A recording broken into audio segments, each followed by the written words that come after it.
हाय ऑलर्नर। देखो, हम लोग एआई को कैसे यूज कर सकते हैं इसके बारे में मैं इस पर्टिकुलर वीडियो में आपको बताऊंगा। एआई को कभी भी एज अ फाइनेंस पर्सन आपका जो इंट्यूशन है, अंडरस्टैंडिंग है, एक्सपीरियंस है, वो कभी लेन नहीं करना है। जैसे हम लोग बोलते हैं कि सक्सेस के पीछे मत भागो, एक प्रोसेस फॉलो करो, आपका सक्सेस आ जाएगा। वैसे ही आप, जो भी आपका क्वेश्चन है ना, वो आंसर के पीछे मत भागो कि मुझे ना एक मल्टीवैगर चाहिए, ये चाहिए, वो चाहिए।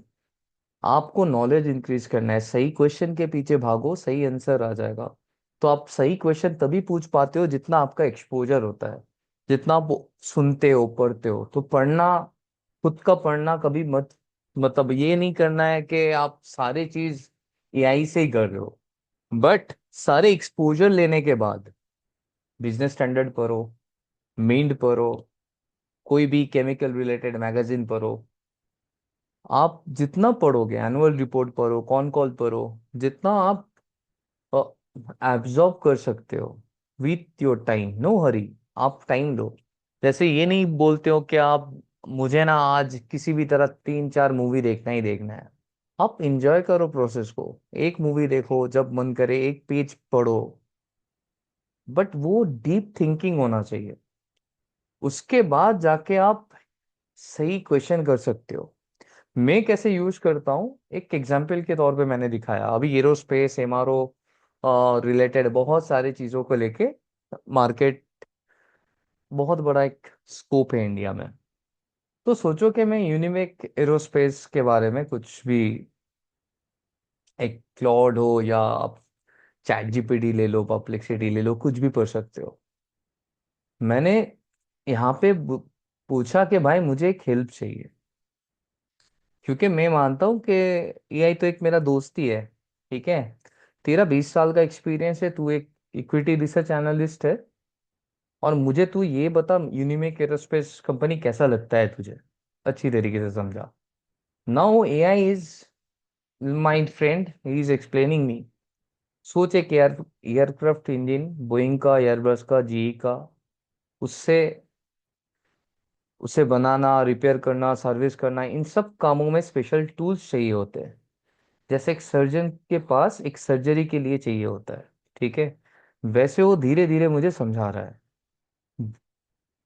बोइंग एक कार कंपनी है, और एक एनालॉजी दे के समझा रहा है। यूनिमेक उसके लिए एक स्पेशल स्पैनर्स बनाता है, कोई भी टूल्स बनाता है, लेकिन इतनी प्रिसाइज कि 1 मिलीमीटर का भी अगर गलत हुआ तो वो इंजन खराब हो सकता है।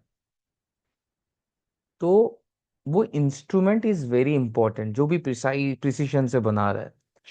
तो दैट इज द मोट of that any aerospace related company. ऐसा नहीं कोई भी आके कुछ भी फॉरेन कास्टिंग का काम करके एरोस्पेस में आ जाएगा, उसके लिए काफी सारे अप्रूवल चाहिए रहता है। तो कंपनी के बारे में और भी बता रहे हैं, कंपनी कैसे बना, बिजनेस का असली जुगाड़ क्या हुआ, एक्सपोर्ट कितना करता है, नंबर कैसा पहले था, अभी कैसा हुआ, हाँ, प्रॉब्लम फिर क्या है, एंट्री बैरियर्स क्यों है।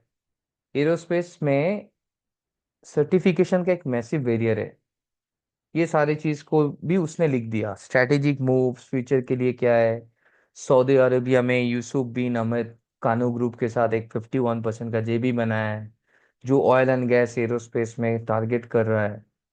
5 साल में 30 मिलियन रेवेन्यू और 35% एबिटा मार्जिन का टारगेट है।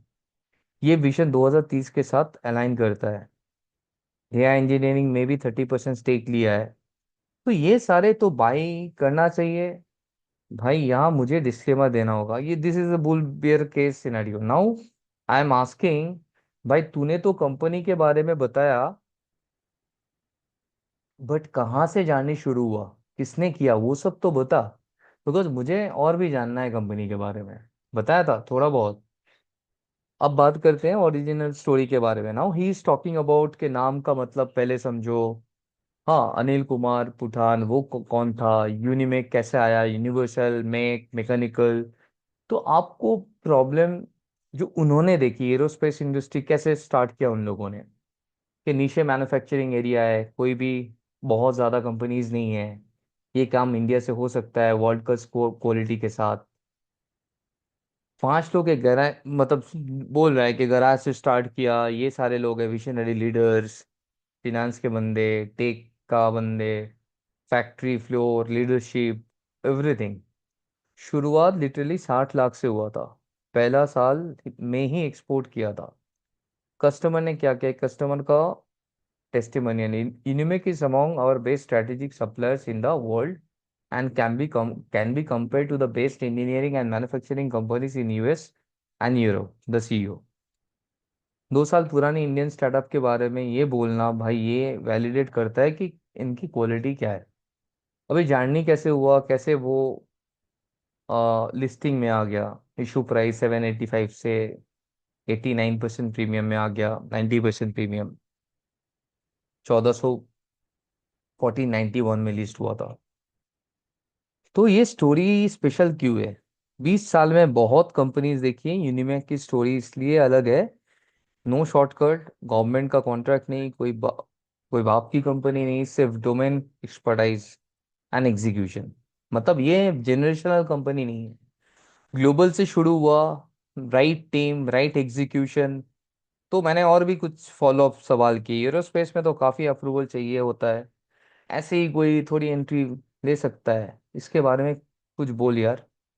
तो एरोस्पेस में अभी अभी देखो, अभी मैंने एक इंडस्ट्री रिलेटेड क्वेश्चन तभी कर पाया क्योंकि आपको अगर पता ही नहीं होगा इसके बारे में कि एरोस्पेस में एक स्पेसिफिक इंडस्ट्री स्पेसिफिक नॉलेज चाहिए, तब मैं ये क्वेश्चन नहीं कर सकता हूँ। वो एक्सपोजर आपको चाहिए एक सही क्वेश्चन करने के लिए, इसलिए जितना पढ़ोगे उतना ज्यादा आपका एआई के साथ इंटरेक्शन होगा, उतना ज्यादा आउट इनपुट आपको मिलेगा।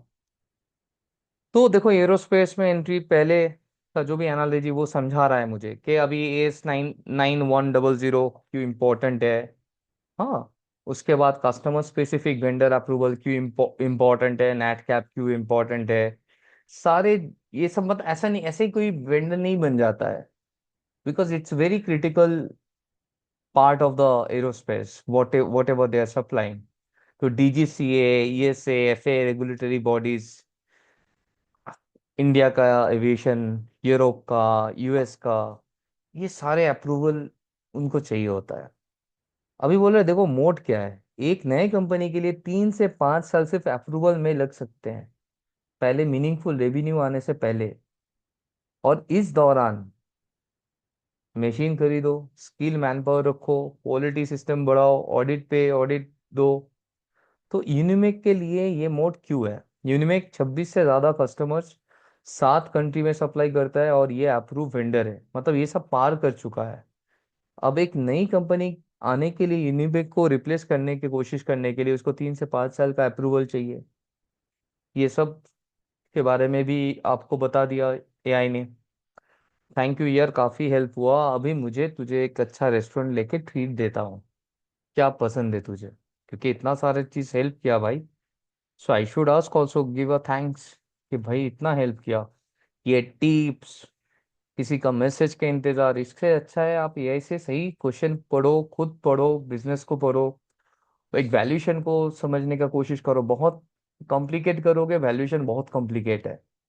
अगर वैल्यूएशन को एक बिजनेस कितना ज्यादा इन री इन्वेस्ट कर सकता है और कितना बड़ा हो सकता है, कहीं पे लीकेज नहीं है, इससे कनेक्ट करोगे तो इन्वेस्टमेंट बहुत इजी हो जाता है। तो बाकी एक राइट सेक्टर को समझ आना चाहिए। तो नाउ व्हाट ही सेइंग, हाँ, वो भी मजाक करके बोल रहा है कि तेरी ट्रीट के ना खा सकता हूँ मैं, तो एआई हूँ ये सब। चलो, तो कंप्यूटर तो मैंने उसको और एक बार पूछा, थैंक्स भाई, अब और एक टास्क देता हूँ, फ्री है ना तू? क्योंकि पूछ लेता हूँ। बोला क्या, कोई भी काम बता, company analysis, sector deep dive, कभी नाराज नहीं है एआई आपसे। हाँ, तो आप एआई से सही सवाल तो पूछो। तो मैंने क्या किया, 2 यूनिमैक का कॉन कॉल उसको अपलोड करके दिया। बोला कि यहाँ पे भी है आपका, ये मेरी तरीके से, मैं मुझे जानना है। ये क्वेश्चन भी इसीलिए हम लोगों ने डाल दिया मेरा वैल्यू पिकर साइट में। यहाँ पे भी मैंने देखा कि देखो, 2 कॉन कॉल के बारे में बोला, अपलोड किया, उसके पूछा मैंने कौन सा कंपनी का एनालिस्ट अटेंड किया और उन लोगों ने क्या पूछा, ये थोड़ा बताओ। क्योंकि एनालिस्ट तो एक किसी फील्ड में एक्सपर्टाइज होगा तभी उस कंपनी उसको भेज रहा है।